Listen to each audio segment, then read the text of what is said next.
Surgana police ठाण्यातील सहाय्यक police उपनिरीक्षक तुळशीराम शिवराम चौधरी वर्ष 56 राहणार पळसण तालुका सुरगाणा यास 7,000 रुपयांची लाच घेताना ताब्यात घेतलाय। लाचलुचपत प्रतिबंधक विभागाच्या पथकाने ही कारवाई केली। तक्रारदाराच्या बेपत्ता मुलीचा शोध लावल्याबद्दल बक्षीस म्हणून 15,000ची मागणी केली होती। फिर्यादीने या संदर्भात छत्रपती संभाजीनगर येथील लाचलुचपत प्रतिबंधक विभागाशी संपर्क साधला। खातरजमा करत सुरगाणा शहरातील कर्मवीर गुळाचा चहा या दुकानाजवळ सापळा रचण्यात आला। 10 डिसेंबर रोजी पोलीस कर्मचारी चौधरी यास 7,000ची लाच स्वीकारताना पथकाने रंगेहात पकडले।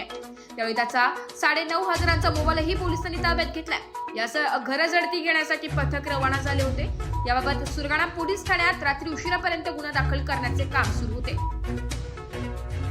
मराठी न्यूज साठी तालुका प्रतिनिधी लक्ष्मण बागुल, सुरगाणा।